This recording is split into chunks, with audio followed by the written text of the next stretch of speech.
باب ما جاء لا تقبل الصلاة بغیر طهور. طالبانو علامه رشید احمد گنگوهی رحمه الله په کوكب الدري کې یوه خبر لیکلی، ډېره ښه علمي خبر ده، تاسې ورې د خبرې ته متوجه سئ. کله چې په فقهي فروعي مسائلو کې د مذاهبو اختلاف راځي، دغه اختلاف د ائمو د دوی اصول ولې متفرق دي چې بیا په دې اصولو وجه باندې د دې اصولو باندې تفریعاتو مسایلو شرعیو کې اختلاف راځي. مثلا تاسې فرض کوئ دا څلور لوی امامان څه دي؟ امام ابو حنیفه، امام مالک، امام شافعي او امام احمد ابن حنبل. دغه څلور لوی علما د دوی اصول بدل دي، نو چې اصول یې بدل سول، په دې اصولو باندې بنا چې کوم مسائل تفریع کیږي نو هغه مسائل هم څوک دي؟ هغه هم د دې اصولو په بنا باندې د دوی فروعو کې اختلاف راځي. اوس څه وجه د طالبانو چې دا روایات متخالف روایات راسي، احادیث چې مخالف راسي یو د بل سره، دا ترجیح چې د یو مذهب په بل مذهب، یو حدیث ته ترجیح په بل حدیث باندې ورکوي، دا مذهبونو کې دا اصول څنګه مقرر سوي دي؟ ډېر ښه مسله د طالبانو د مسلې ته متوجه سئ. ګوره یو مسئله کې چې روایتونه مختلف راغلل، چې مختلف راغلل، ولی دا څلورو امامانو کې څوک یو مختاري، څوک ابل ته ترجیح ورکوي، څوک ابل ته. دا ترجیح په د څلورو مذاهبو کې بنا پر څه شي باندې ده؟ نو د امام مالک رحمه الله روایت دا ده چې کله روایاتو کې اختلاف راغی، دی کوشش کوي طالبانو چې ترجیح د مدنیینو روایتو ته په نورو باندې ورکوي. مثلا په یو مسله کې احادیث متعارض راغلل، چې متعارض راغلل امام مالک صاحب ترجیح چې ورکوي هغه روایاتو ته ورکوي چې هغه روایات د مدینې خلکو وي، ځکه دوی وایي چې د علم کور چې دا خو مدینه ده، نو صاحب الاب بیت ادرا ما فی البیت، صاحب د کوټې په دې ښه خبر ده چې د کوټه کې چی شی دي. نو مدنیان په دې ښه پوهیږي چې رسول الله صلی الله علیه وسلم مونځ یا د هغې عبادتونه یا اودس یا زکات یا حج هغه څه رقم ته ول، نو دی ترجیح طالبانو په روایاتو مدنیو ته ورکوي. دا د امام مالک عادت ته کوشش کوي چې په مسله کې اختلاف راغی نو امام مالک صاحب چاته ترجیح ورکوي؟ مدنی روایاتو ته ترجیح ورکوي. نو دا د امام مالک رحمه الله رایه سوله. امام شافعي رحمه الله چې کله په یو مسئله کې اختلاف راغی، امام روایتونه مختلف راغلل، امام شافعي رحمه الله بیا ترجیح چې یو ته په بل باندې ورکوي، نو هغه څه ده؟ امام شافعي صاحب قوت د سند ته اعتبار ورکوي، دی وایي چې کم سند قوي وي هغه ته اعتبار ورکوي. دا ډېره ښه موضوع ده، تاسې د مسلې ته لږ ښه متوجه سئ. اوس یو مسله د طالبانو اختلافي سوله، روایات مختلف راغی، امام مالک چې ترجیح په دې روایاتو کې یو بل ته ورکوي، کوشش کوي چې کم مدني دي کم مکي دي، مثلا که دې کې چې کم مدني و دی هغه ته ترجیح ورکوي. امام شافعي صاحب قوت د سند ته ګوري چې په دې دواړو روایتونو چې متعارض راغلي چې کم سند ډېر قوي و ترجیح هغه ته ورکوي. او امام احمد ابن حنبل رحمه الله چې ده هغه ظاهر د حدیث ته ګوري، او ظاهر د حدیث ته ګوري طالبانو. کله کله طالبانو اجتهاد په حدیث کې جایز بلی، کله چې تعدد د یو روایاتو په یو مسله کې راسي، دی وایي چې په هر یو باندې چې ته عمل کوي درته جایز ده. دی ظاهر د حدیث نه چې کوم مسله ښه معلومیږي هغه ته فتوا کوي. د امام احمد ابن حنبل رحمه الله چې روایاتو کې اختلاف راغی، کم روایت چې ښه ظاهر وي طالبانو بس دی په هغه ظاهر د روایت باندې څوک کوي. عمل کوي طالبانو. نو ترجیح امام مالک صاحب ترجیح د مدنیت په لحاظ، د امام شافعي صاحب د قوت د متن په لحاظ، د امام احمد ابن حنبل رحمه الله ترجیح د ظاهر کوم روایت چې ښه ظاهر الروایت وي هغه یعنی دا روایت نه هغه معنا ښه ظاهره کېږي هغه ته ترجیح ورکوي. او د مونږ امام ابو حنیفه رحمه الله طالبانو زه کله کله ځان سره فکر کوم دا دین د اسلام طالبانو دا یو حق دین ده که نه؟ دا خو یو خدا ده چې طالبانو مونږ تاسو یؤمنون بالغیب یو، خو استدلالا چې زه دلایل پیش کم طالبانو وو. کله طالبانو چې د اصول فقه کتابونه سړی ګوري نو په اصول فقه کې طالبانو د قرآن او حدیث نه چې کوم قوانین راویستل سوي سړی په دې پوه سي چې قرآن یا حدیث دا د نبی علیه السلام رښتونی کلام ده. ځکه دغسې قواعد و قوانین چې پکې راغلي دي د دنیا د جوړښت لپاره نو کله ځان نه څه وایي طالبانو دا قوانین څنګه پکې مراعات کېدل سړی په دې پوه سي چې دین د اسلام حق ده. نو یو علم کې طالبانو تر مهارت پیدا کول سړی د اسلام د دین حقانیت سړي ته ورښیي. زه اوس خبر درته کوم طالبانو د امام ابو حنیفه رحمه الله رایه دا ده. امام ابو حنیفه رحمه الله داسې کوي، امام ابو حنیفه وی چې اسلام نبی صلی الله علیه وسلم چې الله را لېږلی دی مقنن ده، تقنین د قوانینو کوي. رسول علیه السلام الله د څه لپاره را لېږلی؟ د تقنین لپاره، یعنی قوانین جوړوي. نبی علیه السلام طالبانو اصول او قواعد جوړ کړي دي. کله چې رسول علیه السلام قوانین جوړ کړل، قواعد یې جوړې کړې، اصول یې جوړ کړل، دغه اصول قواعد کلیه وې طالبانو. اوس چې کم حدیث له دغه اصولو سره ټکر کې راغی، یو داسې احادیث دي چې اصول دي، یو داسې احادیث دي چې هغه طالبانو اصول نه دي. نبی علیه السلام اصول جوړ کړل. ځکه دی سخته خوندوره ده. د څلورو مذاهبو کې تر ټولو نه طالبانو د احنافو ډېره خوندور خبر ده.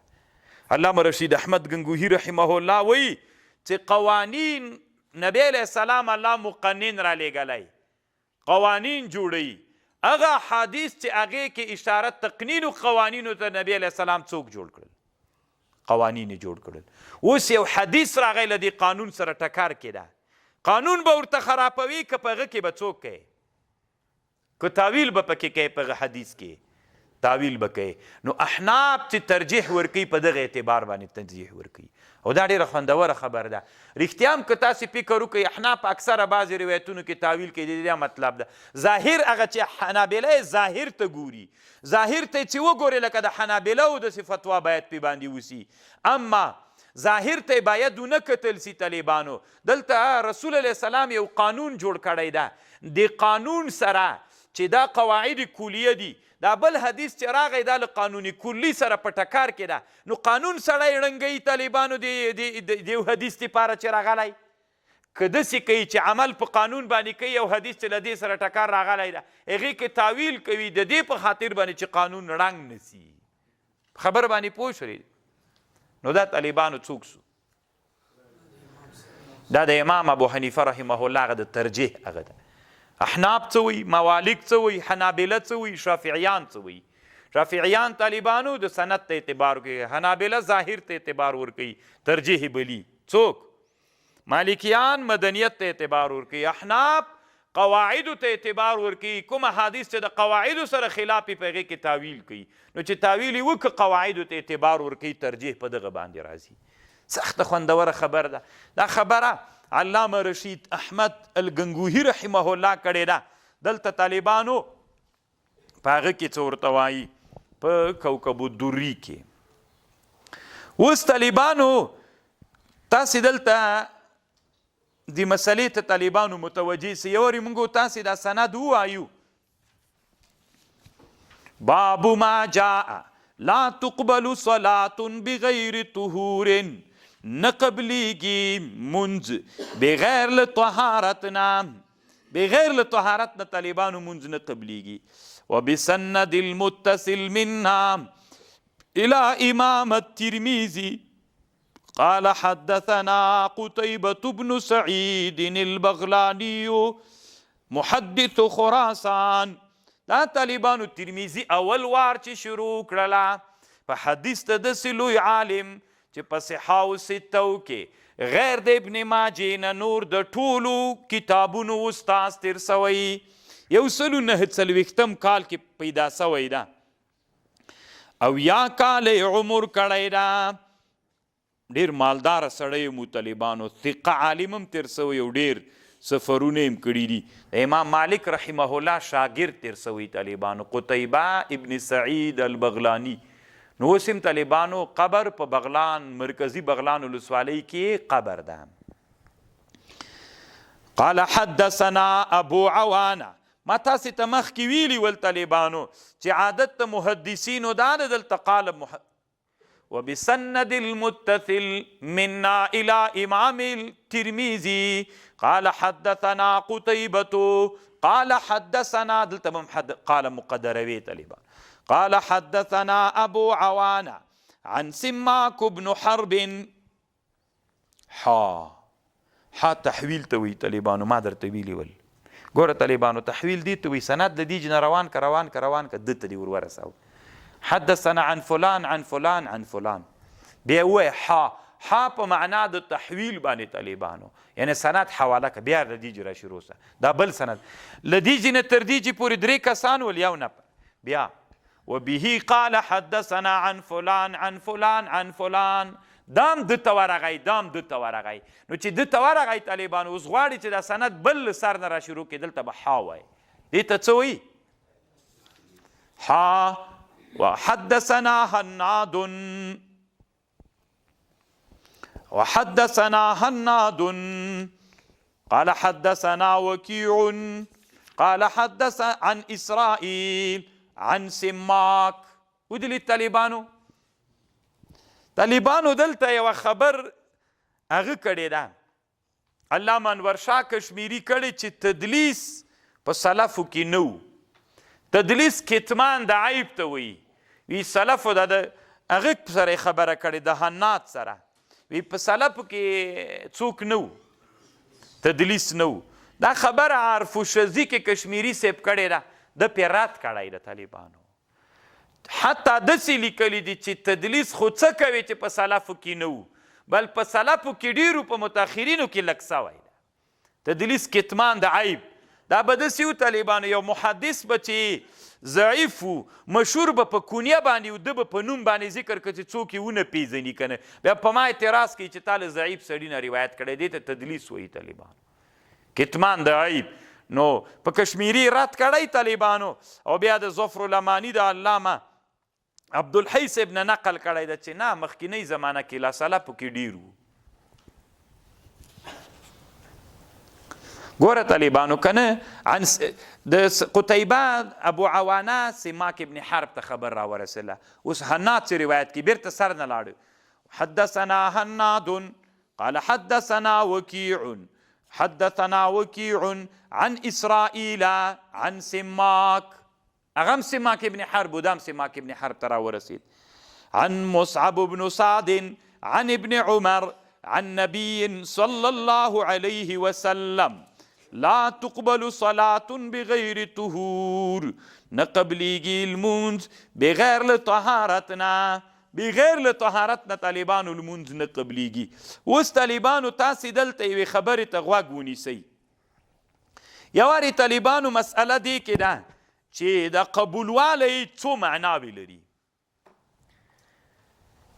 یوه معنا طالبانو د قبولوالی دوه معناوې لري یوه د قبولوالي معنا بالمعنى الاعم ده یو د قبولوالي معنا بمعنى الاخص ده خو خدي خبرې ته متوجه سي لا تقبل الصلاة بالمعنى الاعم ده لا تقبل الصلاة نسي کیږي بیخي منځ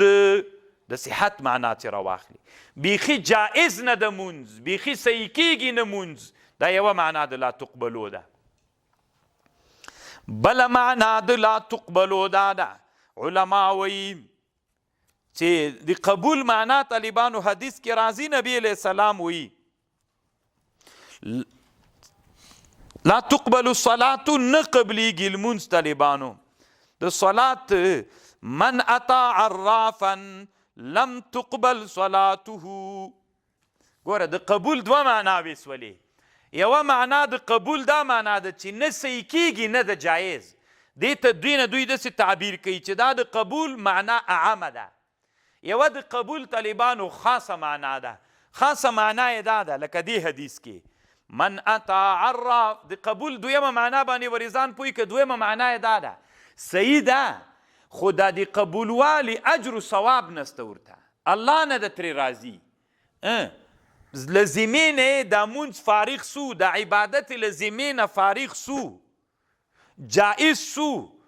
خو ثواب و رضا د الله نسته پې باندې، اجر و ثواب الله نه ورکوي. دا بمعنی الاخص ده. الله دې وکړي چې په خبر پوه سوي. ګوره لا تقبل الصلات، یو قبول دا معنا نه صحت نه جواز، بیخي صحیح و جایز نه ده، یوه معنا. دویمه معنا دا ده که د قبول دویمه معنا دا ده چې جایز ده خو اجر و ثواب یې نسته ده. دویمه معنا یې دا ده. اوس دلته طالبانو د قبول نه کومه معنا مراد ده؟ بالمعنى الاعم مراد ده که بمعنى الاخص مراد ده؟ دلته طالبانو مراد بالمعنى الاعم ده. لا تقبل الصلاة، نه قبلیږي مونځ، بیخي مونځ صحیح کیږي نه او جایزم نه ده. دلته دا قبول په معنای اعمه ده. ولې په معنای اعمه ده؟ ځکه طالبانو انور شاه کشمیری هغه وایي، علامه محمد یوسف بنوري رحمه الله معارف السنن کې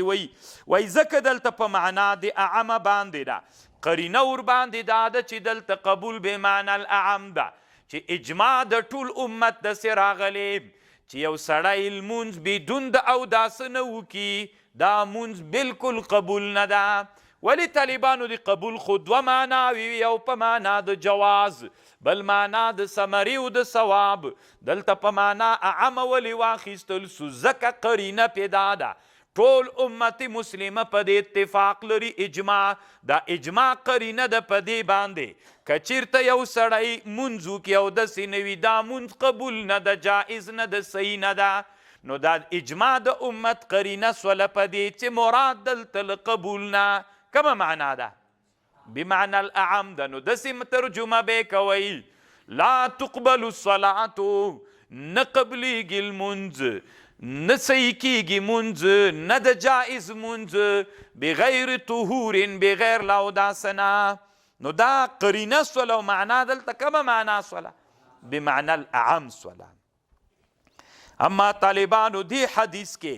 لا يقبل الله صلاة حائز الا بخمار، نه قبلیږي مونځ د ښځې د بالغې جلۍ مګر له ټیکري سره. دلته هم طالبانو له صحت د قبول نه صحت مراد ده. لا تقبل، نه قبلیږي مونځ د پیغلې جلۍ چې ټیکری نه په سر کړی. دلته هم د صحت په معنا باندې ده. اما طالبانو دې حدیث کې بیا قبول په څه معنا باندې ده؟ من اتا عرافا، څوک چې راغی کوډګر ته،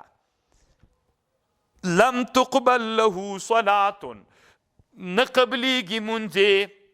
یو سړی چې کوډګر ته ورسي، نو کوډګر ته چې ورغلی الله دې تا 40 ورځې مونځ نه قبلی. څه معنا؟ مونځ دې جایز نه ده، صحیح نه ده، که دا معنا چې ثواب یې نسته ده، له ذمې نه دې مونځ فارغېږي خو څوک نسته ده. نو ګورئ طالبانو، تاسې د فکر ته پام وي، هغه حدیث چې هلته راغلی چې کله یو سړی عراف کوډګر ته ورسي، د هغه 40 ورځې مونځ نه صحیح کیږي، نه قبلیږي. هلته قبول په معنا د څه شي ده؟ له ذمې نه یې فارغه د مونځ، صحیح سوی جایز سوی ده، خو څوک نشته. اما دلته قبول په کومه معنا؟ هلته په معنا الاخص ده، دلته په معنا د چا باندې ده؟ کله چې معنا الاعم مراده سوله طالبانو، د عام له نفي سره د خاص نفي هم راځي. راغله که نه؟ اوس چې مونځ صحیح نه سو بیخي بغیر له اوداسه نه، نو څوک هم نسته ده، ثواب خو خود نسته ده، نه صحت سته نه ثواب سته. اما چې نفي د معنا الاخص راسي، نفي د معنا الاعم نه ورسره راځي. من اتا کاهنا فلا تقبل صلاته، څوک چې کاهن عراب ته ورغی فلا تقبل، نه قبلیږي مونځ. دلته نفي د معنا اعم د ثواب نشته ده. نو نفي د ثواب سره طالبانو نفي د معنا اعم راځي، نفي د معنا خاص سره نفي د معنا اعم راځي نه مونځ خو صحیح ده که نه طالبانو صحیح ده مونځ جایز سوی صرف څوک نسته ده نو الله دې وکړي چې تاسې د ما په خبر باندې نفی د معنا اعم سره د اخص هم راځي نفی د معنا الاخص سره نفی د چا نه راځي د معنا اعم نه راځي اوس یا طالبانو یو سړی شراب وچکي الله عز وجل یې د مونځ نه قبلوي دلته طالبانو په کومه معنا باندې ده بمعنا الاخص باندې ده د کاهن ته چې ورسي یو غلام چې وتښتېږي نبی علیه السلام یو غلام چې وتښتېږي چې مونځ کوي د بادار نه وتښتېږي مونځ کوي الله یې مونځ نه قبلوي هلته قبول طالبانو بمعنا الاخص ده تاسې په خبر باندې پوه شولئ دا یوه مسله شوله خو طالبانو د قبول دوه معناوې سولې بالمعنى الاخص بالمعنى الاعم علامه انور شاه علامه ابن الحجر رحمه الله په فتح الباری کې یوه خبر کړې ده چې اوس د دې قبول حقیقي معنا کومه ده اعم حقیقي معنا ده که اخص حقیقي معنا ده علامه ابن الحجر رحمه الله په فتح الباری کې داسې لیکلي چې حقیقي معنا یې د اخص ده د قبول اخص معنا د حقیقي معنا ده د اعم معنا یې مجازي معنا یې ده خو علامه شبیر احمد عثماني رحمه الله په فتح الملهم کې طالبانو بیا عکس کړی ده د داسې ویلي دي چې نه د اعم معنای حقیقي ده د اخص معنای څوک ده دا مجازي ده خو علامه بنوري رحمه الله معارف السنن کې دلته لیکلي طالبانو وی د ابن حجر رایه د ما په رایه صحیح ده چې دی وی چې اعم معنای مجازي ده چې د نصیحت ده او د سمری په معنا باندې چې مجازي معنا یې د هغه مجازي معنا ده دی وی د ما رایه دا ده چې ابن حجر کومه خبر کړي همدا د ما په رایه باندې راجحه رایه ده تاسې اوس په خبر باندې پوه شولئ که نه اوس راځئ طالبانو یو بلې مسلې ته چې دا خبره یې ورې موږ تاسې خلاص کړو طالبانو هغه داسې وله ما مخکې درته ویلې علامه رشید احمد ګنګوهي رحمه الله وی چې د څلورو مذاهبو کې د ترجیحاتو مسله د څلورو مذهبونو اتفاق دا ده چې بې اودسه مونځ نه صحیح کیږي خو طالبانو دلته اوس بله مسله داسې ده که چیرته د یو چا بدن په نجاست باندې نجس یا کالی یا بدن په نجاست باندې نجس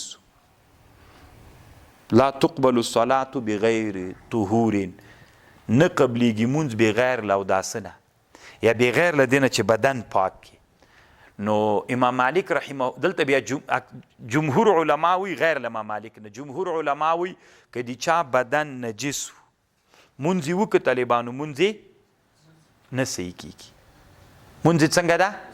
نه صحیح کیږي اما امام مالک رحمه الله وی چې نفس صحیح ده مونځ دلته هم طالبانو د صحت په معنا ده لا تقبل د چا کالی ټول نجس دي احناف حنابله شوافع داسې وي لا تقبل الصلاة د یعنې مونځ یې بیخي صحیح نه ده چې بدن او امام مالک رحمه الله څه وي طالبانو مونځ یې صحیح ده ثواب نشته ورته دی ولې طالبانو دا خبر کوي ځکه طالبانو دی دا روایت مدني نه بلي چې مدني ونه بلل طالبانو ترجیح نه ورکوي نو چې ترجیح ورنه کړله موږ تاسې هلته مخکې یوه خبر کړې وله چې موالک چې دي هغوی ترجیح بنا په چا باندې وي په مدنیت باندې وي نو چې دی وایي دې روایت کې مدنیت نسته ده نو ځکه امام مالک رحمه الله دا خبره کړې ده دا یوه خبر شوله طالبانو بل خبر طالبانو اوس دا ده د اوداسه دپاره خو څوک شرط ده د مانځه دپاره د صحت دپاره شرط ده طالبانو که د قبول دپاره شرط اودس اودس د مانځه دپاره شرط د صحت و د جواز ده که شرط د ثواب و د اجر ده که بیا ویده سوله نو خو لګیا وم همدې دپاره طالبانو چې دا د چا دپاره شرط ده د صحت دپاره شرط ده که چیرته اودس نه وي مونځ بیخي صحیح کیږي او جایز نه ده او که اودس نه وي طالبانو د مونځ ثواب نشته کومه معنا ده صحت طالبانو بیخي صحیح کیږي نه دا څلورو مذاهب بیا طالبانو د مجتهدینو علماو په دې کې اختلاف ده اختلاف داسې د طالبانو ورونو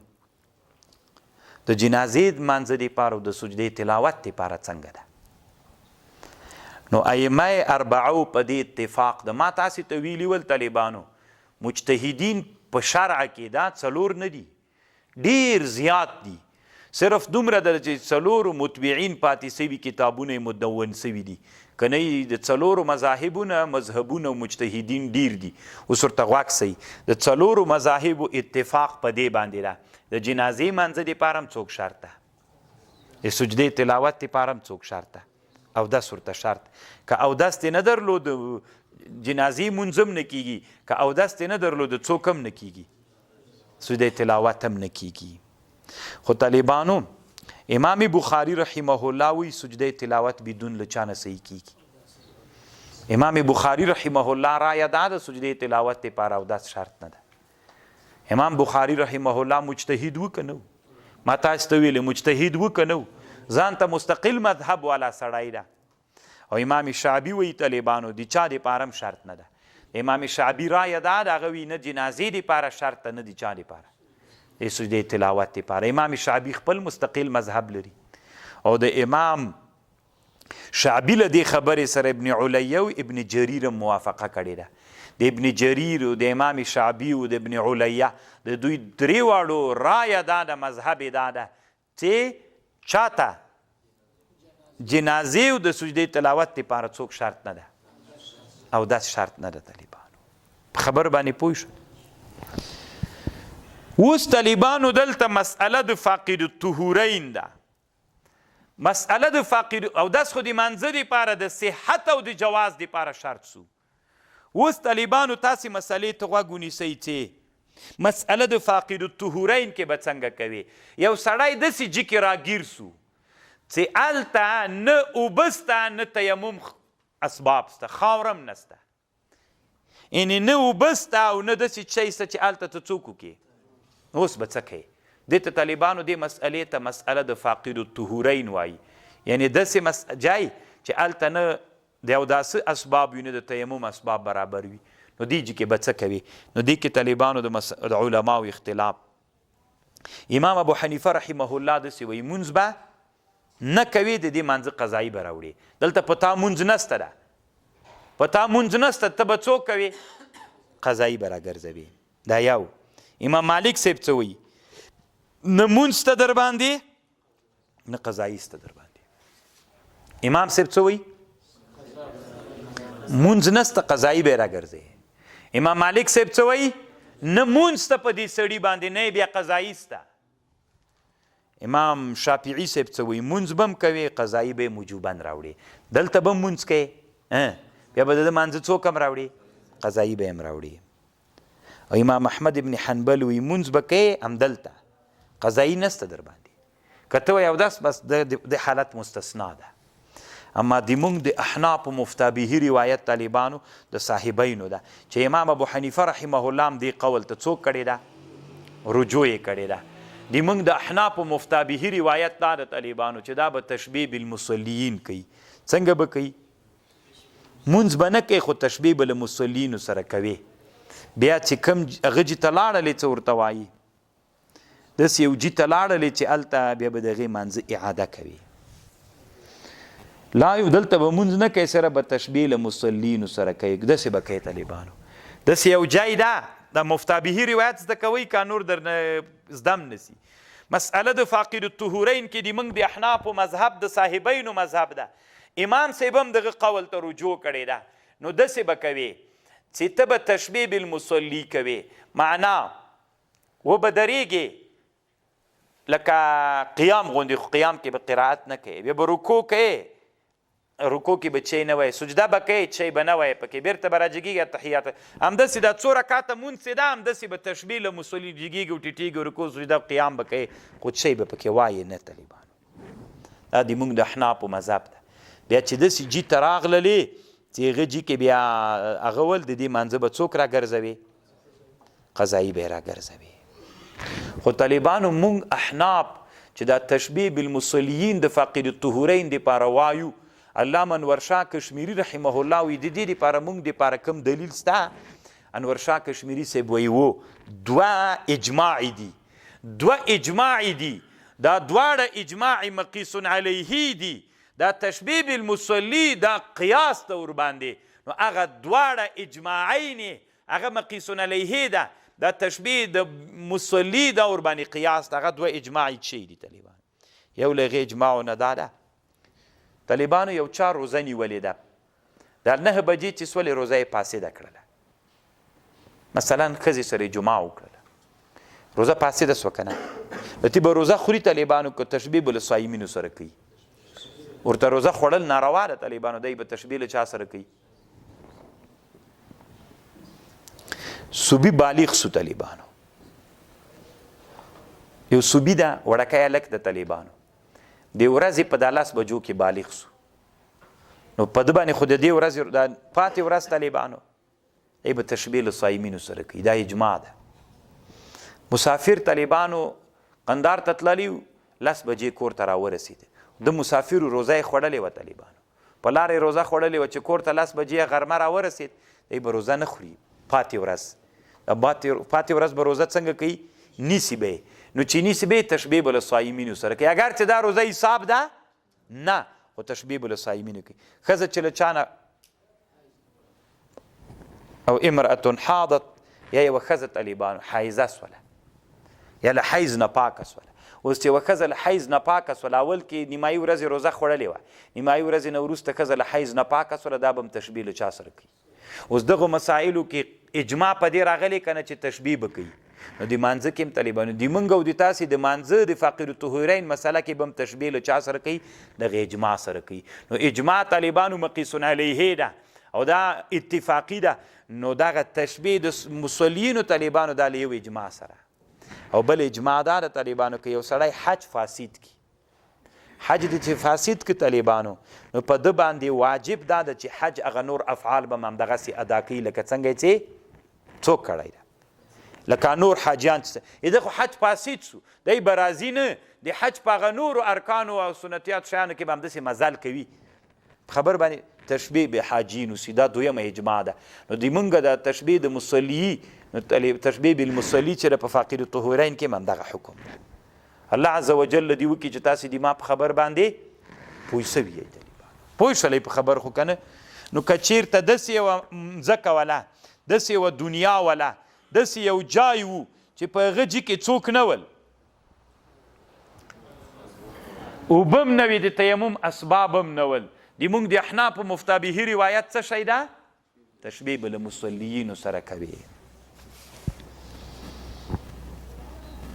عن ابن عمر عن نبي صلى الله عليه وسلم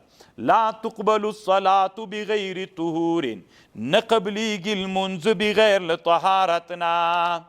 غیر لطهارتنا منز نقبليږي طالبانو دلته م یو ټکي ته فکر وي طهور او وضو که په زمې باندې سي بیا طالبانو مراد ترنه مصدري معنا ده هغه پیل تر مراد ده وضو او دس مصدري معنا ده کنه طهور پاکوالی دا مصدري معنا تر مراد ده که په زمې باندې سي که په فتحې باندې سي طهور وضو بیا طالبانو مراد ترنه هغه ده چې اوبه ترنه مراد یا هر هغه شی چې طهارت پې باندې راځي وضو بیا اوبه تر مراد دي وضو ما ته خو لږ وضو راوړه یعنې د اوداسه اوبه راوړه ما ته خو لږ طهور راوړه یعنې هغه شی چې ځان پې باندې پاکول کیږي او که داسې دې ورته ویلې چې ما ته لږ وضو راوړه نو وضو خو نه راوړل کیږي طالبان ځکه دا معنا ده خبر باندې پوه شولئ طالبانو شارحین د حدیثو داسې وایي د امام نووي نه نقل کوي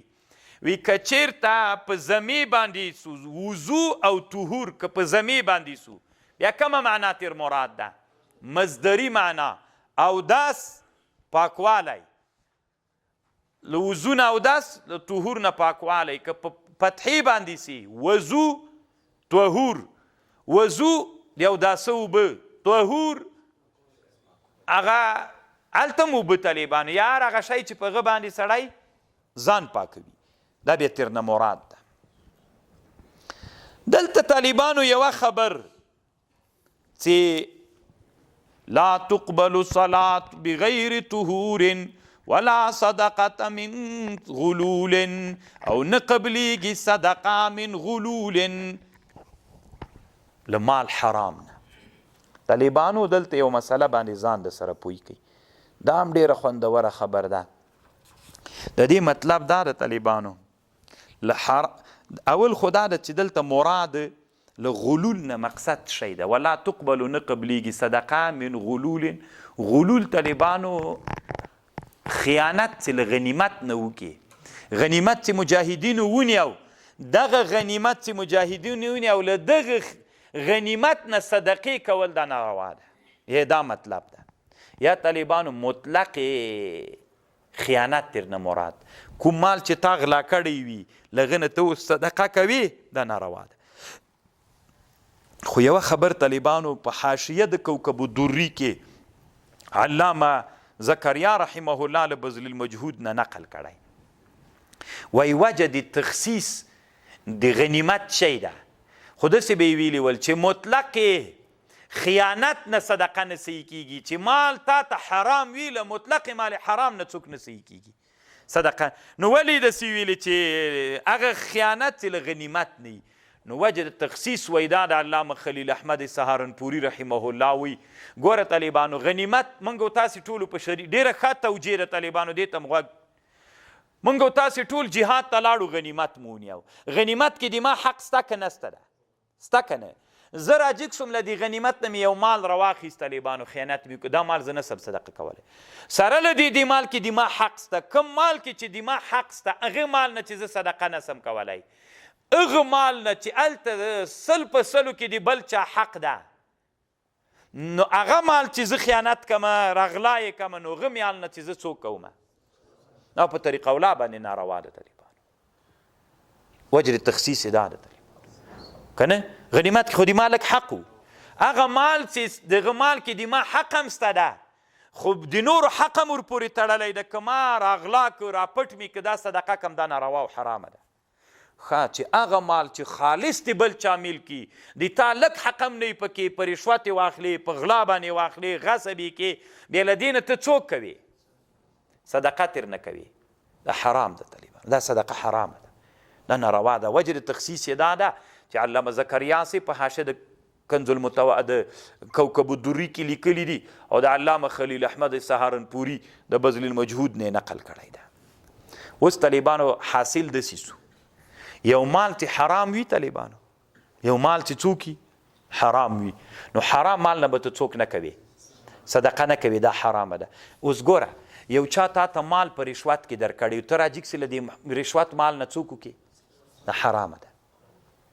یو چا نه تا مال طالبانو غلا کړی و غصب کړی دی یو په بل یو د ظلم په طریقه د ترنه اخیستی یو دا مال څوک ده حرام ده تا ته صدقه کول حرام دي طالبان خو یو ټکي ته تاسې فکر وي طالبانو پلار قاضي ده ډېر مالونه یې له خلکو نه په رشوت اخیستلي زوی څوک سو پلار مړ سو مالونه چا ته پاتې سول زوی ته پاتې سول زوی ته طالبانو دغه مال نه ګټه اخیستل څنګه ده یا دغه مالونه صدقه کول څنګه ده ورته طالبانو د فقه قانون داسې دی موږ د احناف کې حرمت ذممو ته متعدي کیږي چا ته حرامو دا مال زوی ته څنګه ده قانون داسې د حرمت ذممو ته متعدي کیږي پلار ته حرامو کنه اوس د چا ذمې ته راغی زوی ته هم حرام ده طالبانو زوی به څه کوي طالبانو کوشش دی وکړي چې دا پلار مې دا مال له چا نه رشوت کې اخیستلی یم هغه ته دې ورکړي پیدا دي کړي که بیا نه پیدا کېده بیا د تصدق و صدقه کړي که ښه پوه یم چې دا د رشوت مال د ده استعمال ناروا ده فکر ته پام وي طالبانو یو سړی د مال خالص حرام و رشوت ده ټول مال ملا ښه خبر ده چې د مال څوک ده ټول مال حرام ده نو چې اوس دا مال تا ته هبه که تا ته صدقه که ته پوه یمې چې دا مال حرام ده بله ورځ دې ولیده چې دا ساعت چا په رشوت کې ورکړی و عطر چا په رشوت کې ورکړي ول نو دا ساعت یې بله ورځ ته تا ته درکړه د عطر یې تا ته درکړل ته ښه خبر یې چې دا ساعت دا څوک رشوت ده نو تا ته اخیستل څنګه دي دا ډېره ښه قاعده ده د قاعدې نه طالبانو استنباط کوي چې حرمت ذممو ته متعدي کېږي ده ته حرام که نه زه چې پې خبر هم سوم ما ته څوک ده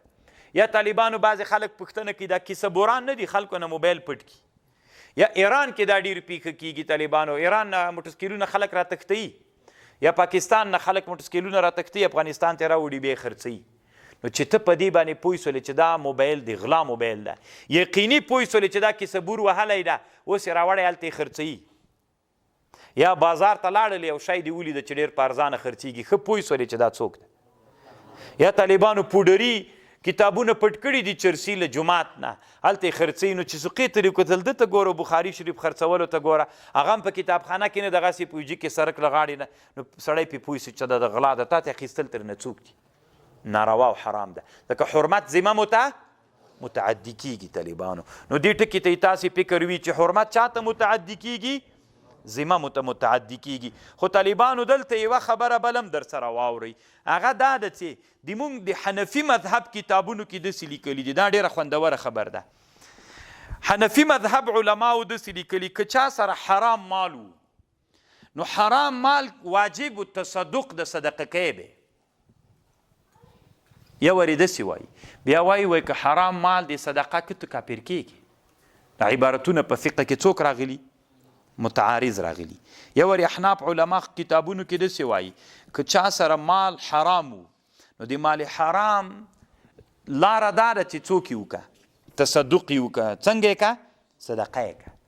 بیا د احنافو کتابونو کې داسې وایي که چا سره حرام مال نو هغه صدقه کوي په دا صدقه کولو باندې ثواب له الله نه غوښته وایي دی کافر ده. نو د فقه په عبارتونو کې څوک راغی تعارض راغی. نو چې تعارض راغی طالبانو شامی د دې تطبیق کړی ده. شامی وایي چې حرام چې کافر کیږي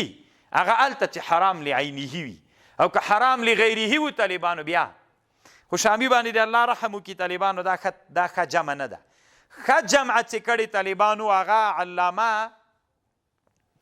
انور شاه کشمیری صاحب عرف الشذی کې کړې ده چې په ترمیزي باندې کومه حاشیه د علامه انور شاه کشمیری ده چې د شاګرد بنو. خو طالبانو تاسې ښه ورته متوجه سئ چې څه مطلب یې ده. ګوره احناف فقها یو ورې داسې وایي وی حرام مال چې در سره وو نو هغې لاره دا ده چې واجب التصدق ده. بیا وایي وی حرام مال که در سره وو نو حرام مال چې ده که ته صدقه کې او په دې صدقه کولو د مقصد ثواب و اجر وي کافر سولي. نو دی دواړه تطبیق کوي. علامه انور شاه کشمیری رحمه الله وی تطبیق یې داسې ده حرام مال چې در سره وو نو دلته دوه جهات دي. یو جهت دا ده چې شارع داسې وایي شارع چې ته د حرام مال له ځان نه لرې که د حرام مال که څوک درته معلوم و مالک یې هغه ته یې وسپاره که مالک نه یو معلوم په دغه نیت صدقه که چې الله دماغ غاړه خلاصه که چې دا واجب التصدق د طالبانو ګوره اول عبارت خو داسې د فقهاو چې حرام مال د سره واجب التصدق ده. نو تا سره چې حرام مال و که اصلي مالک درته معلوم هغه ته یې ورکړه که مالک درته معلوم نه په دغه نیت صدقه که چې الله زه د مال حرام صدقه کوم په دې نیت چې دماغ غاړه خلاصه سي په دې نیت باندې بالکل الله ثواب درکوي په دغه نیت چې الله دماغ غاړه خلاصه کړي ځکه ما سره حرام مالو صحیح شو. او که په دغه نیت باندې صدقه کوي چې الله پاکه دغه مال چې ما سره ده دا مال زه صدقه کوم ما ته په دې صدقه باندې ثواب راکړي د بیخي داسې فکر ده نه چې دا مال څوک ده حرام ده پوی خو ده چې حرام مال ده خو حرام مال په دې نه صدقه کوي چې ما غاړه خلاصه سي له غاړې نه مې حرام مال وځي په دغه نیت باندې صدقه کوي چې ما ته ثواب په دې صدقه راکړي. ګوره که ما ته ثواب په دې راکړي چې غاړه مې خلاصه سي په دې کې اجر ده. که په دې نیت باندې صدقه کوي چې الله عز وجل ما ته په د حرام مال صدقه کولو باندې اجر راکړي دا کفر ده. نه پوهېږم چې پوه سوئ که نه دوه جهته لري. که په دغه نیت صدقه کې چې الله دماغ غاړه خلاصه کړي او د الله امر چې ما ته ویلي حرام مالونه صدقه کوي نو حرام امتثال د امر د نبی علیه السلام او غاړه خلاصول په دې باندې ثواب ده. اما که دا د مقصد وي چې زه د حرام مال صدقه کوم په خپله د صدقه باندې ما ته الله اجر و ثواب راکړي بې کفر. دغه جمع علامه انور شاه کشمیری رحمه الله فیض الباری کې کړې او دغه جمع طالبانو علامه بن نوري رحمه الله دلته په معارف السنن کې کړې ده. نو الله عز وجل دې وکړي چې تاسې دې ما په خبر باندې پوه سوي یئ طالبانو. نو لا تقبل الصلاة نه قبلیږي لمونځ بغیر طهور ولا صدقة من غلول او نه قبلیږي صدقه له حرام مال غلا او غنیمت نه. قال هناد وی قال حناد فی حدیثه الا بطهور، الا هم راغلی غیرو هم راغلی دواړه راغلی. قال ابو عیسی هذا الحديث اصح شيء في هذا الباب واحسن. امام ترمذی وی طالبانو په دغه باب کې تر ټولو نه صحیح حدیث دغه د عبدالله بن عمر حدیث ده. طالبانو وفي الباب عن ابي مليح، امام ترمذی یو عادت لري طالبانو دغه باب چې هم دغه بغیر له اوداسه نه څوک نه صحیح کیږي، بغیر له اوداسه نه مونځ نه صحیح کیږي. په دغه باب کې طالبانو ډېر احادیث راغلي دي. امام ترمذی دا عادت لري بیا وی ابي مليح له پلار نه روایت کړی، یو هغه روایت ده، یو د ابو هریره روایت ده، یو د انس روایت ده. ابو مليح ابن اسامه اسمه عامر ويقال زید ابن اسامه ابن عمیر هو. یعنی دغه باب کې طالبانو غیر د حدیث ابن عمر نه بل حدیث دی چا ده؟ د ابي مليح حدیث ده چې له پلار نه روایت کړی، بل د ابي هریره ده، بل د انس ابن مالک ده. درې حدیثونه نور هم راغلي. دغه درې احادیث چې نور هم راغلي طالبانو دي درې وړو کې تر ټولو نه صحیح کوم حدیث ده؟ د عبدالله بن عمر صاحب. دلته ملک پوی کوم طالبانو چې بیا بل وخت تاسې پوی د ترمذي رحمه الله عادت دا د طالبانو بیا هغه کوم حدیث چې وي هغه ټول راوړي، نور دی وی وفي الباب لدنم روایت لدنم روایت. ترمذي طالبانو وفي الباب باندې نوې شرح جوړه سوې لاس جلد رتنا وفي الباب راوړي. څوک راوړي چې اوس دغه حدیث د ابي مليح له پلار نه دا چا روایت کړی؟ کم کتاب د حدیثو کې ده؟ هغه یې را پیدا کړي دي. ابو هریره حدیث په کم کتاب کې ده؟ اوس د ابو هریره حدیث طالبانو چې ده دا طالبانو هغه روایت کړی ده. امام بخاري و مسلم حدیث د ابو هریره طالبانو چا روایت کړی؟ لا يقبل الله صلاة احدكم اذا احدث حتى يتوضا. خو ګوره طالبانو په الباب کې د امام بخاري مقصد داسې وي چې عین دا لفظ نه ښیي طالبانو په همدغه معنا باندې. اوس ګوره بخاري و مسلم کې طالبانو داسې ده، دلته خو لا تقبل الصلاة بغیر طهور ولا صدقه. بخاري کې داسې ده لا يقبل الله صلاة احدكم اذا احدث حتى يتوضا. لفظ د ترمذي او د بخاري لفظ تغییر ده که نه؟ خو معنا یې څوک ده؟ نو فی الباب کې چې امام بخاري حدیث راوړي طالبانو دا مطلب نه ده چې هغه نورو صحابه هم روایت کړی، عین لفظ همدغه لفظ ده چې دی په خپل باب کې راوړي. ګورئ دې ته هم فکر وي، پوه شولی؟ دا مطلب نه طالبانو چې ما کم لفظ راوړی دوی هم همدغه لفظ راوړی، نه، په معنا کې شرکت. یعنی ګوره امام که چا درنه پوښتنه وکړه طالب جانه امام بخاري چې و فی الباب کې حدیثونه راوړي هغه به د ده له حدیث سره لفظا موافق وي که معنا؟ طالبانو که معنا وي که لفظا وي دواړه، کله لفظا وي اکثره وخت طالبانو څوک وي. او دی طالبانو یو خبر امام ترمذي دلته داسې کړي چې و فی الباب حدیث چې ده اصح حدیث طالبانو دلته د چا حدیث ده؟ حدیث د حناد چې د عبدالله بن عمر ده. خو د رد پې کړی طالبانو تحفة الاهوزي مولا د رد داسې پې باندې کړی. زه طالبانو دې کتاب نم تاسې ته خبرې نقل کوم، اگر چې دا غیر مقلد د طالبانو خو د تقلید مسلې نه، هغه چې د موږ د هغه موږ خپل مذهب نه نقل کوو. دا خبرې طالبانو بیا عامې دي. مثلا رد په ترمذي داسې کړی ده وایي ته وایې چې اصح حدیث د حناد ده، وایي دا هغه ده د بخاري حدیث طالبانو د بخاري د مسلم حدیث اصح ده، د ابو هریره حدیث اصح ده په دې باب کې، ځکه هغه متفقون علیه د بخاري و مسلم روایت کړی. نو کوم حدیث چې بخاري و مسلم روایت کړی طالبانو هغه اتفاقي وي او قبل، نو ته وایې اصح فی الباب دا د اصح بالباب د بخاري د ابو هریره حدیث ده. خبر پوه شول؟ بس ده.